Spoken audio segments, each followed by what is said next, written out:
สบายดีเอเจนซี่ไว้ทุกท่านเนาะเราเดินทางมาที่ EP 3กันแล้วว่า EP ก่อนนี่ก็เบาเรื่องการรับข้อมูลกับพวกเราเนาะว่าเอาข้อมูลแนวใดมันไปตอบให้นักเรียนเนาะว่าอยู่ในขั้นตอนนี้นักเรียนถามนี่นักเรียนถามอะไรครับก็ป้อนข้อมูลให้ตามนั้นเนาะแล้ววันนี้เราจะมา EP 4 EP 3เรานี่เราจะมาว่าเรื่องของการกะเกี่ยมเอกสารเนาะเมื่อนักเรียนคอนเฟิร์มแล้วสมมุติว่านักเรียนคอนเฟิร์มว่าน้องสิไปถึงนี่แล้วแล้วเขาเช็ดอะไรต่อให้ทุกคนมาที่หน้าของเอเจนซี่ PR เนี่ยเนาะคู่มือเนี่ยเนาะเข้ามาที่ EP 3เลยเข้ามาปุ๊บเขาจะมีตัวอย่างเอกสารขอทุนเนาะเข้าไปว่านักเรียนจะต้องได้ประกอบเอกสารตามนี้เนาะ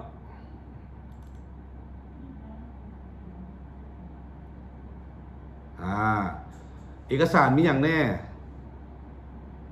ใบประกาศเนื่องนั้นเป็นใบประกาศม.7 เนาะหรือว่าใบประกาศสูงสุดของที่ว่าถืออยู่อะไรเนาะสมมติว่าจบปริญญาตรีก็ต้องเป็นใบประกาศปริญญาตรีจบโทก็ต้องเป็นใบประกาศปริญญาโทเนาะใบประกาศสูงสุดของตัวเองนั่นแหละเนาะแล้วก็ใบคะแนนว่าใบประกาศใบคะแนนใบกวดสุขภาพฮู้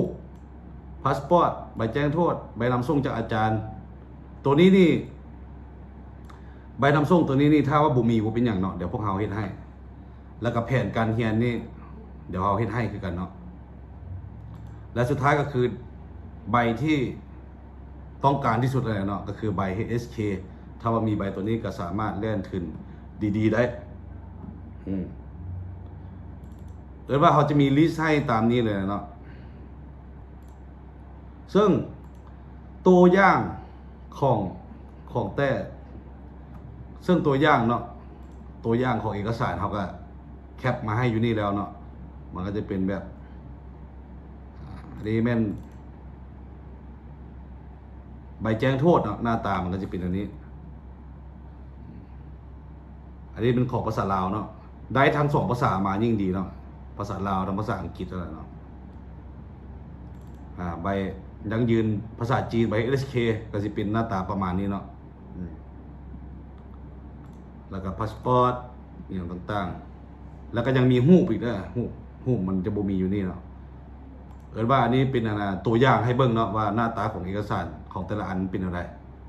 หลังจากที่เตรียมเอกสารแบบเมื่อกี้แล้วเนาะหลังจากที่เตรียมมาแล้วแม่นให้นักเรียนท่านนำเอกสารท่านมาพร้อมกับมาเซ็นสัญญากับพวกเราเนาะซึ่งเรื่องของสัญญาแม่นเราจะขอติดไว้ก่อนเดี๋ยวจะไปเว้าที่ EP ที่4เนาะเรื่องการเซ็นสัญญาหลังจากที่แล้วเซ็นสัญญาแล้วพวกเราบริษัท PR นี่นะสำนักงานใหญ่จะยื่นเอกสารของนักเรียนนะไปให้ทางหน่วยงานที่เกี่ยวข้องก็คือทางประเทศจีนนั่นเองทางมหาวิทยาลัยหรือว่าทางกระทรวงศึกษาจีนอย่างต่างๆตัวนี้พวกเราจะยื่นไปให้หลังจากนั้นท่านให้นักเรียนรอท่าเนาะตัวนี้ช่วงเวลาที่รอท่าเนาะโดยปกติแล้วจะต้องได้รอท่าและจะออกอยู่ในช่วงเดือน8หาเดือน11ว่าจะต้องได้รอท่าใบตอบรับเนาะซึ่งใบตอบรับจะออกอยู่ในช่วงเดือน8หาเดือน11หลังจากที่ยื่นอีกอย่างแล้วต้องได้ท่าฮอดเดือน8เดือน11เนาะหลังจากนั้นทางมหาวิทยาลัยจะติดต่อมาเพื่อสัมภาษณ์กับนักเรียนโดยตรงเนาะโดยการสัมภาษณ์ออนไลน์ว่าเขาจะโทรมาสัมภาษณ์ซึ่งสมัยนี้แม่นการสมัครทุนแล้วมันส่วนหลายมันต้องได้สัมภาษณ์หมดแล้วและทางมหาวิทยาลัยแจ้งมาทางเฮาก็สิแจ้งหานักเรียนเนาะและแน่นอนก่อนที่ว่าจะสัมภาษณ์ทางบริษัทพวกเฮานี่จะติวนักเรียนก่อนว่าคำถามในการสัมภาษณ์นี้จะแม่นคำถามอีหยังประมาณใดและน้องต้องตอบแนวใดตัวนี้เฮาจะติวให้ตื่มเนาะก่อนสัมภาษณ์ตัวนี้หลังจากสัมภาษณ์แล้วใบตอบรับมันก็จะออกเนาะเมื่อใบตอบรับออกแล้วหมายความว่าทุนดังกล่าวแล่นได้โดยสมบูรณ์และทางนักเรียนจะต้องได้จ่ายเงินส่วนที่เหลือหมายความว่าใบตอบรับออกแล้วมันถือว่าทุนตัวนี้ท่านถือว่าแล่นได้เสร็จสมบูรณ์ทุกขบวนการแล้วเนาะซึ่งใบตอบรับมันหน้าตาแบบนี้แหละเดี๋ยวเปิดเบิ่งได้ อ่าตัวอย่างใบตอบรับ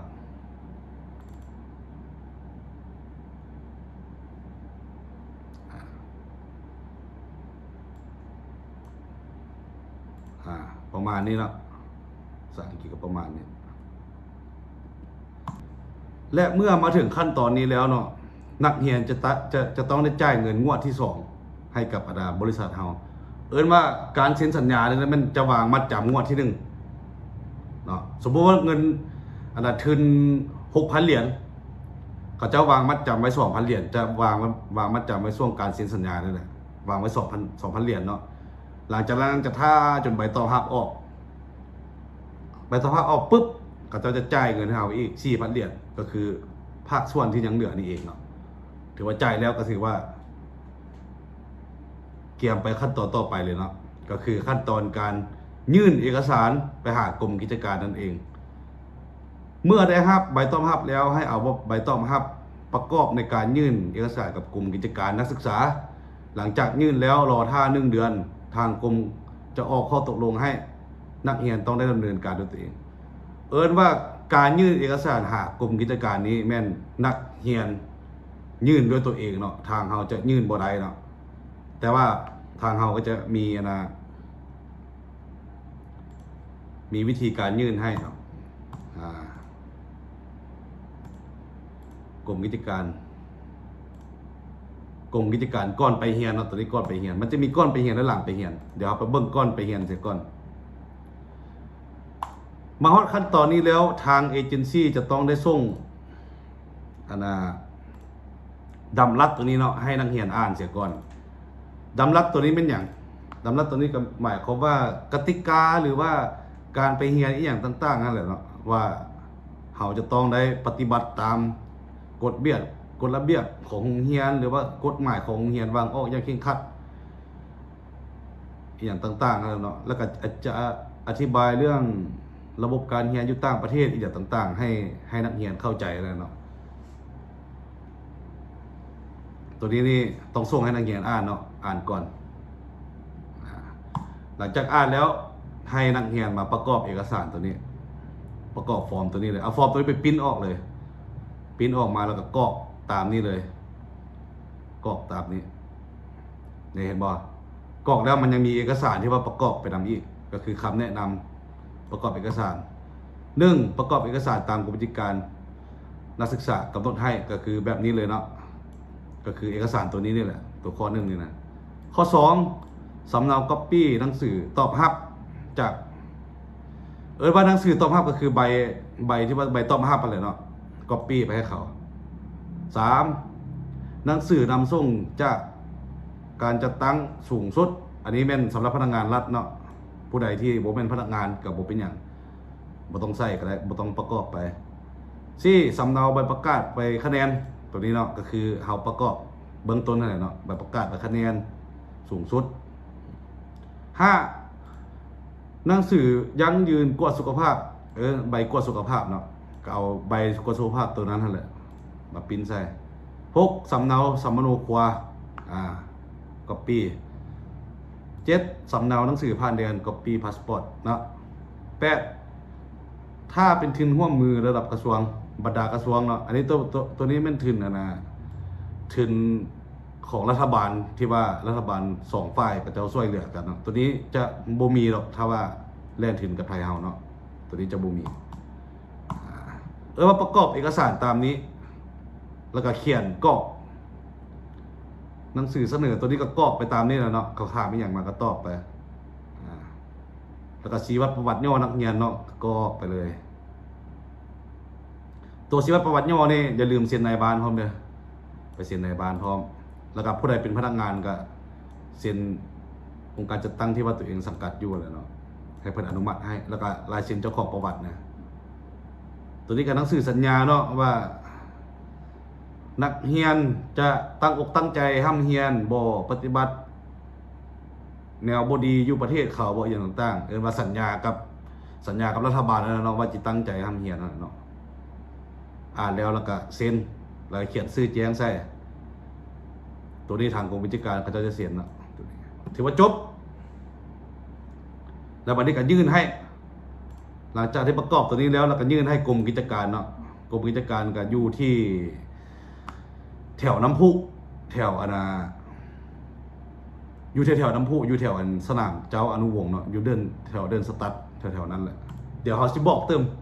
นะตัวนี้ไปยื่นซึ่งนักเรียนจะต้องได้ไปยื่นเองและหลังจากที่ว่าเราได้ยื่นไปหากรมกิจการแล้วทางกรมกิจการจะเฮ็ดใบหนังสือ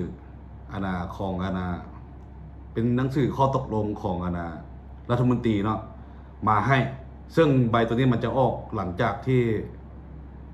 ยื่นแล้วประมาณ30วันเนาะก็จะออกและให้นักเรียนหรือว่าผู้ปกครองไปรับเอา ในกรณีที่ว่ายื่นไปแล้วและนักเรียนไปต่างประเทศแล้วก็ให้พ่อแม่ไปเอาเนาะมันจะเป็นใบใบข้อตกลงของรัฐมนตรีเนาะตัวนี้เดี๋ยวเขาสิแถมให้เนาะก็คือหลังจากที่ว่าเรียนจบแล้วก็เป็นให้ไปยื่นอีกบัตรหนึ่งอยู่กรมกิจการคือเก่าเนาะซึ่งจะเป็นตัวนี้เนาะกรมกิจการหลังจากเรียนจบแล้วก็ประกอบฟอร์มคือเก่าเลยเนาะประกอบฟอร์มคือเก่าเลยประกอบตามนี้ข้อที่หนึ่งประกอบเอกสารตามกรมกิจการกำหนดให้ก็คือตัวนี้เองนะข้อ2สำเนาก๊อปปี้ใบประกาศและใบคะแนนที่ว่าจะไปเรียนแล้วนะไปเรียนมาแล้วนะใบประกาศกับใบคะแนนเนาะแล้วก็เอกสารใบยั่งยืนเรียนจบและเอกสารอื่นๆที่เกี่ยวข้องว่ามีเอกสารอีกอย่างที่เกี่ยวข้องกับการศึกษาเนาะก็ก๊อปปี้มาให้เขาเจ้าเบิ่งใบย่องยอบอกใบอย่างต่างๆก๊อปปี้มาเนาะ3สำเนาก๊อปปี้ข้อตกลงการอนุมัติไปเรียนหรือหนังสือยั่งยืนจากกรมกองที่ตนสังกัดสำหรับอันนี้สำหรับพนักงานรัฐเนาะตัวนี้เนาะพนักงานรัฐเขาจะมีใบ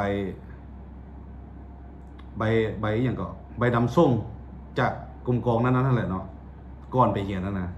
ก๊อปปี้มาให้เขาสำหรับพนักงานรัฐเนาะข้อ4สำเนาก๊อปปี้ข้อตกลงของรัฐมนตรีศึกษาธิการและกีฬาว่าด้วยการอนุมัติไปเรียนนักศึกษาและพนักงานไปเรียนต่างประเทศตัวนี้ก็คือหลังจากที่ว่าก่อนไปเรียนเนาะเขาจะยื่นเอกสารตัวนั้นหลังจากที่ยื่นแล้วรัฐมนตรีก็จะออกใบข้อตกลงมาให้ก็คือใบข้อตกลงตัวหลังจากที่ยื่นแล้วรอท่า1 เดือนนั่นแหละแล้วรัฐมนตรีก็จะชี้ออกใบตัวนั้นแหละแม่นใบตัวนั้นแหละที่ว่าก๊อปปี้มาใส่เนาะ5หนังสือนำส่งจากสถานทูตหรือกงสุลลาวว่านั้นมันเป็นหนังสือนำส่งจากกงสุลที่ว่าอยู่ประจำอยู่จีนเนาะถ้าว่านักเรียนอยู่กวางโจวก็เป็นกงสุลกวางโจวออกใบนำส่งนักเรียนให้ตัวนี้เวลาไปเรียนเพื่อนแหละก็จะออกให้ก่อนสิจบกงสุลก็จะออกให้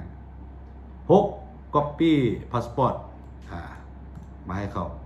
7สำเนาวิทยาพล1 เล่มสำหรับปริญญาโทและปริญญาเอกสำหรับทุนโทและทุนเอกต้องก๊อปปี้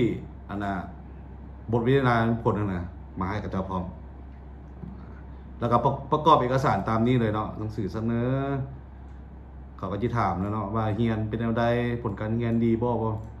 ทุนที่ไปมันทุนอีหยังอย่างต่างๆเลยเนาะแล้วก็เซ็นแล้วก็ยื่นหลังจากที่ยื่นตัวนี้แล้วทางกระทรวงศึกษาจะออก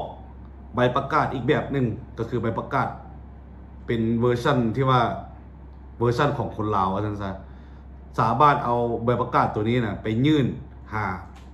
เฮ็ดเวียกนำรัฐได้เนาะใบประกาศตัวนี้เนาะว่าทางภาครัฐก็จะรับรู้ถ้าเป็นใบประกาศตัวนี้แต่ว่าผู้ใดที่ว่าบ่ได้สนใจที่ว่าจะเฮ็ดเวียกนำรัฐอยู่แล้วก็บ่จำเป็นต้องผ่านกรมกิจการก็ได้เนาะเฮาก็ไปเรียนแล้วก็เอาใบประกาศที่ว่าอยู่จีนมาสมัครนำบรรดาบริษัทก็ได้บ่เป็นหยังแต่ว่าถ้าว่าจะเฮ็ดเวียกนำรัฐต้องได้เอาใบประกาศแบบนี้เนาะไปยื่นให้มันจบเจือแล้วก็ถือว่าจบไปเนาะสำหรับขั้นตอนของกรมกิจการเนาะเมื่อไปยื่นแล้วก็เข้ามาที่ขั้นตอนการเฮ็ดวีซ่าเนาะสำหรับการเฮ็ดวีซ่าเนี่ยละแม่นพวกเราจะเป็นฝ่ายเฮ็ดให้ซึ่งระยะเวลาของการเฮ็ดวีซ่านี่มันจะอยู่ที่ประมาณ2 อาทิตย์เนาะเฮ็ดอยู่สถานทูตจีนอยู่วัดนาคนี่2 อาทิตย์แล้วก็จะต้องได้จองปียนต์พร้อมเลยเนาะในระหว่างที่เฮ็ดวีซ่านี่ซึ่งพวกเราก็จะเป็นฝ่าย อำนวยความสะดวกจองปิยนต์ให้ครบคัน หลังจากที่จองปิยนต์แล้วก็ฮอดมือแล้วก็จองปิยนต์แล้วก็จัดคนไปส่งเนาะพวกเราจะมีจัดคนไปส่งนะพร้อมจนฮอดหน้าโรงเรียนพุ่นแหละแล้วก็จัดแผนทริปเดินทางเลยเนาะว่าจิไปมือใดอย่างต่างๆที่เขาแจ้งหานักเรียนตึมก็ถือว่าจบทุกๆขั้นตอนเนาะนับตั้งแต่นักเรียนถามจนมาฮอดการเดินทางถือว่าสิ้นสุดโอเคสุดท้ายนี่ก็คือเก้าเนาะขอบใจหลายๆที่ว่าเบิ่งมาหมด EP ที่3นี่เนาะถ้าว่าผู้ใดบ่เข้าใจก็สามารถติดต่อถามหาข้าพเจ้าได้ที่เบอร์หลักเก้าคือเก้าเนาะ98998965เนาะหรือว่าจะสแกนตัวนี้ถามมาหาเราเลยก็ได้ส่วน EP หน้าจะเป็น EP ของการเฮ็ดสัญญาเนาะเฮ็ดสัญญาระหว่างนักเรียนนี่แหละก็คือขั้นตอนนี้เองขั้นตอนตัวนี้นี่เองขั้นตอนการเฮ็ดสัญญานี่ตัวนี้เราจะเว้าละเอียดใน EP หน้าเนาะเอาแล้วเจอกัน